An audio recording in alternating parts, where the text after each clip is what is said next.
Hello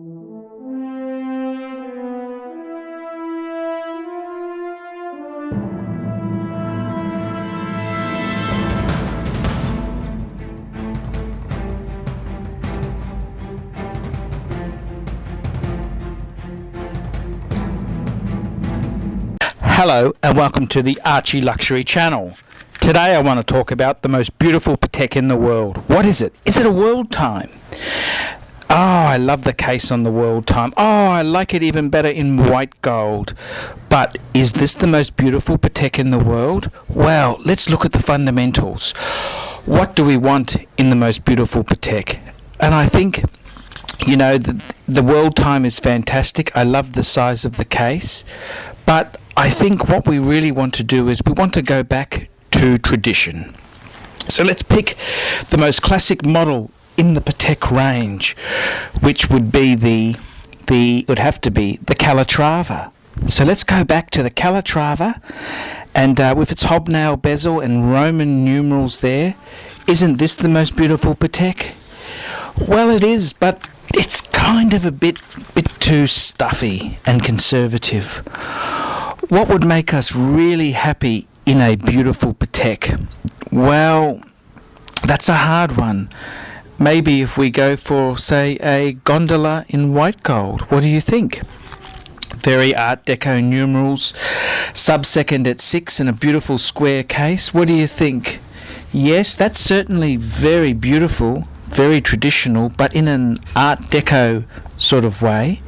And it's certainly gorgeous with that 215 Patek manual wind movement, but I think for the most beautiful Patek in the world, we'd have to go for a circle piece with a automatic movement. We want the date function, so we'd have to go for that beautiful Patek with the big 22 karat gold rotor.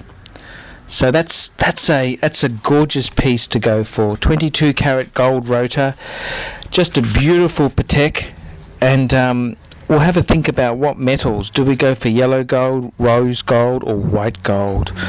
It's a very, very tricky sort of question there. Or on the other side of things, how about we go for a larger gondola in yellow gold? That's very beautiful and traditional. What do you think? A beautiful Art Deco numbers that you see on the screen there. Everything's beautiful, even down to the buckle.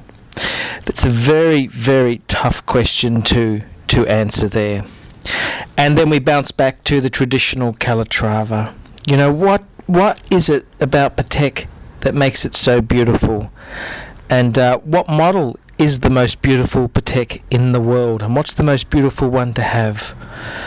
Yes, it's a hard one. I think a Patek needs to be on a leather strap. Let's clarify that firstly.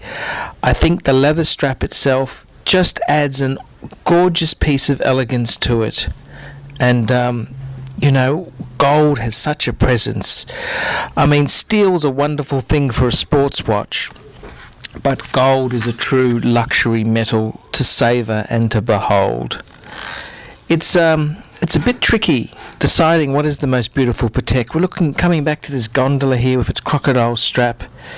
It's just beautiful. No expense spared. It's just so well done. And those numerals are just so Art Deco. It just makes the piece absolutely gorgeous. And you certainly couldn't go wrong with a square Patek like this here.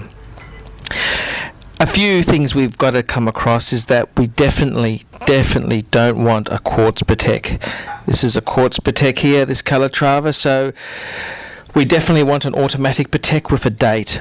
That'll give us a beautiful thing there to aim for. Could we go for a gondola as the most beautiful Patek in the world? We could, but you know, the problem is there. A gondola itself there doesn't have the date feature. And the next question is, why couldn't we go for a Patek bracelet? Surely a solid gold bracelet is a beautiful thing to have on a watch. What do you think? A solid gold bracelet? Is that the way to go for a classic Patek? Here's a Calatrava with a beautiful gold bracelet on it. and it's certainly conservative. Look at those beautiful hands on it there. Yes, it's still got the hobnail bezel, but it doesn't have the Roman numerals. It's giving it a more modern look. Is this the most beautiful Patek in the world? It's certainly got the attention to detail that only comes with having a bracelet type watch, but is that what we really want? Do we want a Patek which comes on a metal bracelet, or do we really want a leather strap? This is a hard decision to make, and it's something that when you want to get the ultimate watch yourself, you've got to make your own choices. And even though this Calatrava is gorgeous and it's a beautiful piece, I think it looks more elegant. It looks more elegant on a leather strap, and this is part of the reason why I've chosen the model that I have. And not to put anything against the piece on the integrated bracelet, but with a leather strap, you can it just makes it so traditional and so Patek Philippe. I mean, we don't want to go for that all gold look. If we wanted to go for an all gold piece, we'd certainly go for a day-date Rolex. But the Patek on a gold strap is beautiful. What colour metal should we choose? White gold, yellow gold, rose gold? Wow, what choices do we make? In my opinion, I think there can only be one, and that's white gold with a leather strap. What model would you choose? Well, I think there's only one model of Patek that really says Patek, and that's the Calatrava series. Calatrava series with a beautiful display automatic movement. How is that for absolute perfection? If you could only have one Patek, why does it have to be a complicated Patek? Surely a simple, elegant piece is true classic form in itself. And this is the thing, this is why I chose a Patek 5107. It's an incredibly interesting watch. It's got beautiful proportions and dimensions, but it's still very modern. With the crown guards, it's a very modern piece. It's waterproof. It's got a date at 3. It's also has got seconds, and it's just such a wonderful piece to behold. It's got the weight of a gold piece. Does that mean that I wouldn't go for the platinum piece? Well, look, the only problem with platinum, and I love the platinum Patek, the 5107 in platinum is gorgeous, but the reality is it doesn't have that beautiful white dial. It comes with a black dial, and I think in the ultimate watch you need to have a light coloured dial. I think it's better. So in my case there, the white gold version is actually, I would say, would be the better choice to make. And I've said this after a lot of thought and a lot of planning's gone into this piece, and that beautiful display back with its movement exposed, can you get a nicer Patek than this? And the beautiful thing about the 5107 is that it's a classic, it's a Calatrava, but it's very, very modern. It's large size, it's over 37 millimeters. It's also got the beauty of having the crown guard. So is it a sports watch? Is it a vintage watch? It's got very 1960s hands and indices. It's just a perfect Patek to have. And this is the question you need to ask. What is a perfect Patek for you? Is it a piece with complications, or is it a simple? In my case, I think the most beautiful Patek in the world of modern times is the Patek 5107. Also, the model itself needs to have been recently discontinued. I don't want a piece which anyone can currently buy. To have a true beautiful Patek, it needs to be something that, no, you can't just walk in and buy one off the shelf.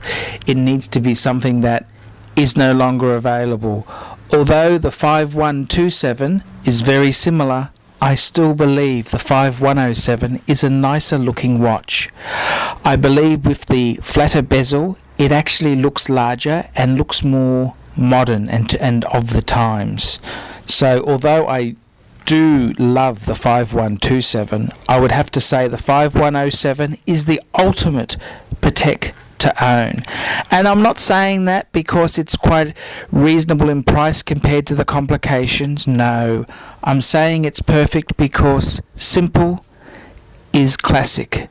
And that's just what makes the 5107 work. It's one of the most beautiful modern Pateks of all time. And the fact that it's been discontinued makes it even more of a collector's item. And I honestly believe this piece here will go down in history as one of the most beautiful modern Pateks of our time. And that's certainly not a claim that I can make lightly. But in white gold, it just absolutely reeks of class. It doesn't need to show off. If you don't know what a Patek is, it doesn't care. It doesn't matter if you don't know what it is. It is what it is. And with a 5107 on a leather strap, you certainly can do no wrong. And it's probably the most beautiful Pateks that's ever been released in the last 30 years. And I say that because the dimensions of the case are perfect for the modern era. The traditional 3919 was a 33mm case, whereas the 5107 is 37.5 millimeters, and that's a perfect size for a modern time. But it's not big enough so that it's over the top and loud and obnoxious. It's got that beautiful Calatrava buckle on it. What a beautiful buckle in white gold to behold. And it's got the most beautiful dial that you can have on a modern Patek. The opaline dial, it's got everything going for it. Sapphire, and it's also waterproof to 25-30 meters. Screw down crown guards. Is this a sports watch or is it a modern dress watch? And I think Patek has got this genre absolutely perfect for our times. And this piece here, although it's a traditional Calatrava, it's as modern as the Nautilus when it was released in the 70s. And this is a groundbreaking piece. And I honestly think Patek 5107s are going to be hugely wanted in the years to come. The 5127 is also a beautiful piece, but because they've mucked around with the bezel, it can't be as beautiful as the original 5107. I also like the 5107 because the movement beats at a slightly slower speed to the 5127. The 5127 came with the 315 SC movement and the 324 SC movement, whereas the 5107 only came with the 315 SC movement, which beats around about 22,000. Compared to 28,800. So it's certainly it's a very small difference because the movement is basically the same movement, but I prefer a watch which runs at a slightly slower speed because it needs to be more perfect to keep that accuracy of itself. And the 5107 is just such a classic, gorgeous piece. It's just welcome at all experiences in life and all places, whether it's applying for a job, firing staff, or facing the criminal courts for embezzlement and fraud. The 5107 is a piece you can wear proudly and go anywhere you want to. The 5107 is also one of the most beautifully presented pieces with its gorgeous Patek box and its instructions and manuals that come with it. The 5107 was just before they went to the wooden monstrosity, so I kind of have a soft spot for the traditional Patek coffin box. And with the beautiful documentation that comes with it, you can see why I have such a soft spot for it. It's a beautiful watch, it's an expensive piece, and it's a piece to be savoured and enjoyed. The Patek 5107 has been written and told by many dandies as being the most beautiful Patek ever released. Nick Folks, famous UK dandy and popular writer, said the 5107 in white gold is one of the most beautiful Pateks that's ever been released. And I think you'd have to agree with him. It is such a gorgeous piece. And it's gorgeous for simple reason. It follows the tradition of Patek Philippe. It's a Calatrava, which is their signature model. It's in white gold, which is so for our times and has always been in fashion without being over the top. It's also classic in the sense that the sizing is for a modern era without being too large. It has the beautiful display back, which is absolutely applauded for having such a beautiful Geneva seal movement. And it also has the beauty of having crown guards, where to confuse the enthusiast, is it a sports watch or is it a traditional watch? The fact that the piece itself there has a Geneva seal is a very, very important feature, because the 5107 was one of the last pieces to get the Geneva seal before the Patek Philippe seal came in. And although the Patek Philippe seal is very, very well regarded, I still think those last pieces with the Geneva seal will be especially cherished by collectors in the years to come.